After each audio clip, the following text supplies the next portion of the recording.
ओम नमः शिवाय। उपस्थित योग स्वयं सेवकों, मन की स्वच्छता, मन की स्थिरता, मन की दृढ़ता, मन की निष्पक्षता, मन की पारदर्शिता और मन का स्वस्थ होना अत्यंत आवश्यक है।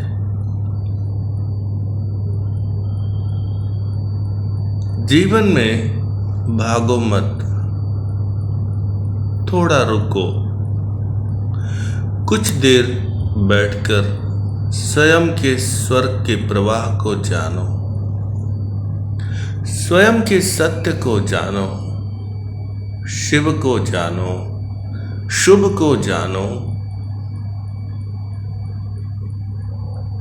उदार और निशुल्क शब्द और विचारों को त्याग करो।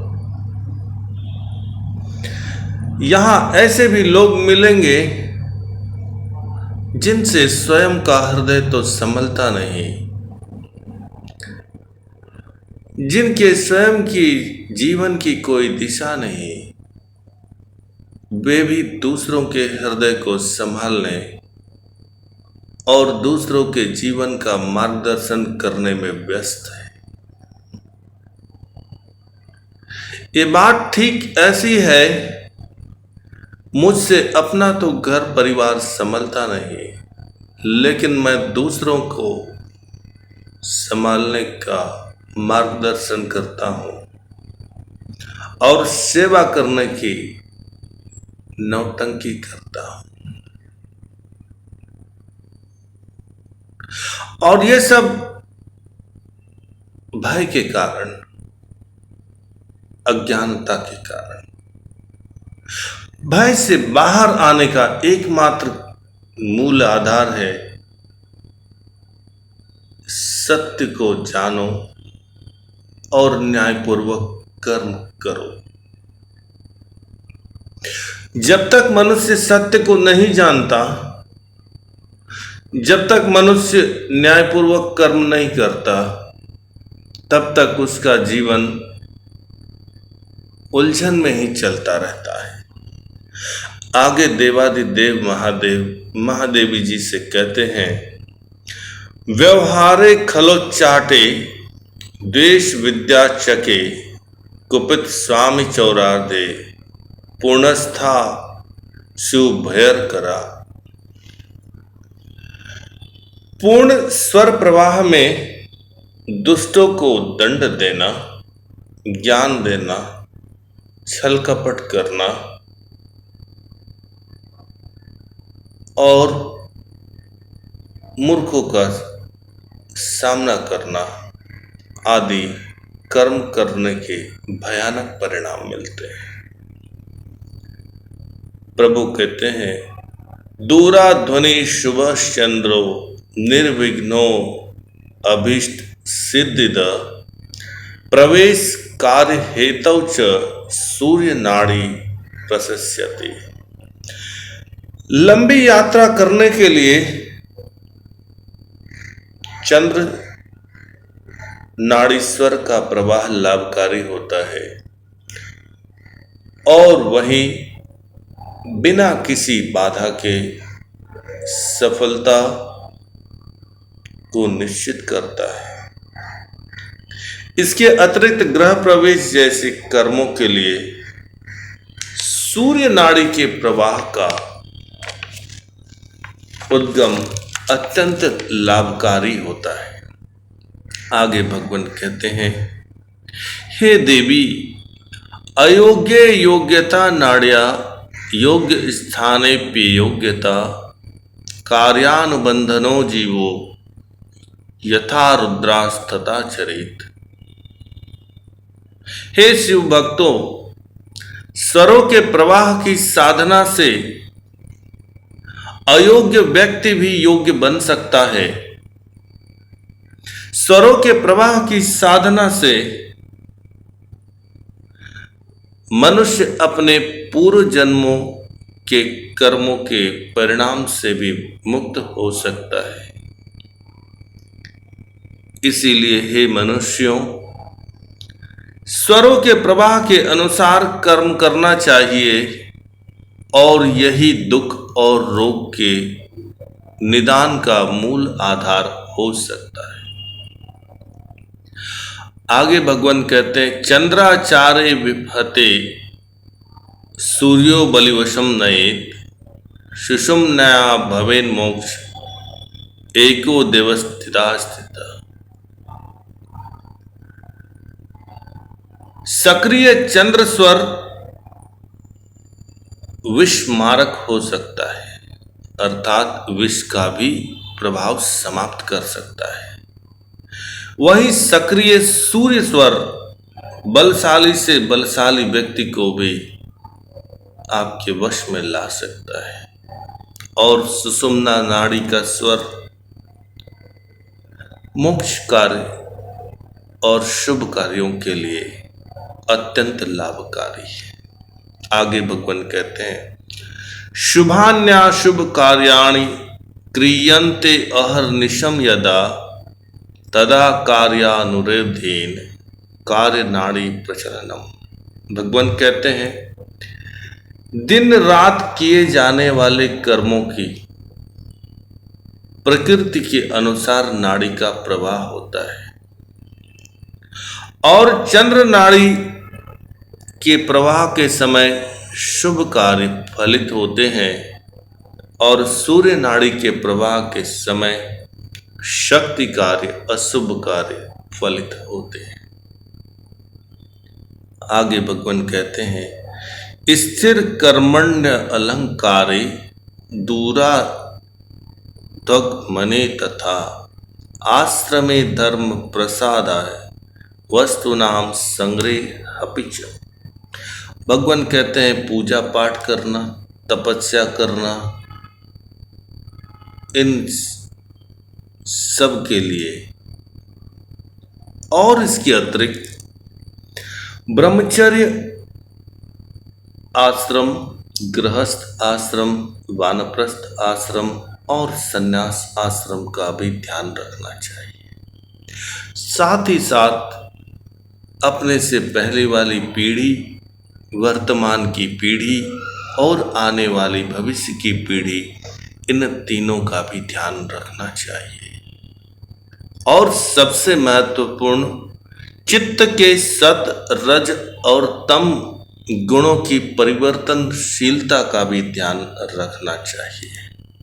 आगे भगवान कहते हैं, वाप कूपत डागादे प्रतिष्ठा स्तंभ देवयो यात्रा दाने विवाहे च वस्त्रालंकार भूषणे। भगवान कहते हैं, तालाब या कुआं खोदते समय, खंबा खोदते समय या मूर्ति की प्राण प्रतिष्ठा करते समय, दान देते समय, यात्रा करते समय, विवाह संस्कार के समय ईड़ा नाड़ी का प्रवाह शुभ माना जाता है और शुभ फल देता है। आगे भगवान कहते हैं, शांति के पौष्टिके चैव दिव्यौषधि रसायने स्वस्व मिदर्शने मित्रे वाणिज्य के अणसंग्रह। भगवान कहते हैं, शांति कर्म करते समय, दिव्य औषधियों और रसायन की सिद्धि करते समय, मित्रता करते समय, व्यापार करते समय, अपने से उच्च व्यापारियों से मिलते समय ईड़ा नाड़ी का प्रवाह शुभ माना जाता है। आगे भगवान कहते हैं, गृह प्रवेशे सेवायाम कृशौ च बीजवापने शुभ कर्माणि संधौ च निर्गमे च शुभ शशि। हे शिव भक्तों, गृह प्रवेश के समय या दुखियों, गरीबों या वृद्धों की सेवा करते समय, कृषि कार्य प्रारंभ करते समय, भूमि में बीज रोपण करते समय, घर से बाहर निकलते समय, यदि चंद्र नाड़ी का प्रवाह हो रहा हो तो सफलता निश्चित ही होती है। आगे भगवान कहते हैं विद्या आरंभाधिकार्येषु बांधवानाम च दर्शने जन्म मोक्षे च धर्मे च दीक्षाया मंत्र साधने। भगवान कहते हैं कि विद्या इत्यादि आरंभ करने से पूर्व, मित्रों रिश्तेदारों के दर्शन से पूर्व, जन्म मोक्ष इत्यादि धर्म कार्य करने से पूर्व, दीक्षा या मंत्र इत्यादि साधने से पूर्व ईड़ा नाड़ी का प्रवाह अत्यंत शुभ होता है। आगे भगवान कहते हैं काल विज्ञान सूत्रे तु चतुष्पाद ग्रहागमे काल व्याधि चिकित्सायाम स्वामी संबोधने तथा। भगवान कहते हैं विज्ञान के सूत्रों का अध्ययन करते समय, सत्य के सूत्रों का अध्ययन करते समय, रोगियों की चिकित्सा करते समय और अपने प्रभु की प्रार्थना करते समय यदि चंद्र नाड़ी का प्रवाह हो तो कार्य में निश्चित ही सफलता मिलती है। आगे भगवान कहते हैं गजाश्वारोहणे धन्मे गजाश्वना च बंधने परोपकरणे चैव निधि नाम स्थापने तथा। भगवान कहते हैं कि हाथी या घोड़े पर सवार होते समय या हाथी या घोड़े को बांधते समय और परोपकार करते समय, धन इत्यादि एकत्रित करते समय या लेते समय यदि चंद्र की नाड़ी का प्रवाह हो रहा हो तो ये सारी बातें आपको तथ्य कर्म फलित होते हैं। आगे भगवान कहते हैं गीता वाद्यादि नृत्यादो नृत्य शास्त्र विचारणे पुरग्रामे निवेशे च तिलक क्षेत्र धारणे। भगवान कहते हैं संगीत सीखते समय, नृत्य सीखते समय, अध्ययन करते समय, किसी नए ग्राम में प्रवेश करते समय यदि चंद्र नाड़ी का प्रवाह होना प्रारंभ हो जाए तो व्यक्ति को सफलता अवश्य मिलती है।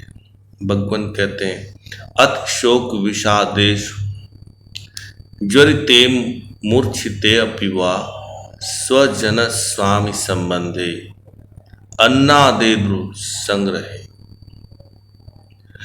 दुख कष्ट ज्वर व्याधि से पीड़ित व्यक्ति की सेवा करते समय, पैतृक संपत्ति का समस्थिति में बंटवारा करते समय, धन संपत्ति का बंटवारा करते समय चंद्र नाड़ी का प्रवाह हो तब जीवन में बहुत कुछ परिवर्तित होता है, फलित भी होता है। आगे भगवान कहते हैं स्त्री नाम दंतादि भूषायाम भ्रष्टे रागमने तथा गुरु पूजा विषि ध्यान चालने च वरानने। भगवान कहते हैं पार्वती स्त्री के श्रृंगार करते समय, वर्षा के आगमन के समय, गुरु पूजन के समय, विष प्रभाव को दूर करने के समय केवल चंद्र नाड़ी का प्रवाह उत्तम माना जाता है। आज के लिए बस इतना ही। आपने बड़े धैर्य, स्नेह, प्रेम, श्रद्धा से शिव भक्ति योग कथा पर आधारित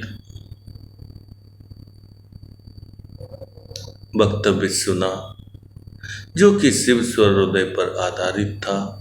इसके लिए मैं आपके हृदय और मस्तिष्क का ऋणी हूँ। देवादिदेव महादेव ने महादेवी जी से जीवन के प्रत्येक कर्म करते समय नाड़ियों के प्रवाह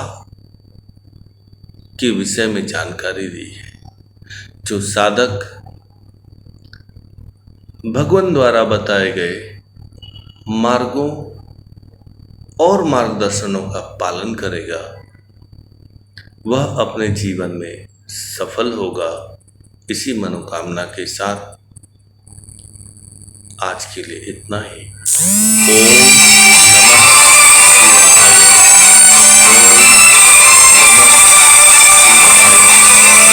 ओम शिवाय। ओम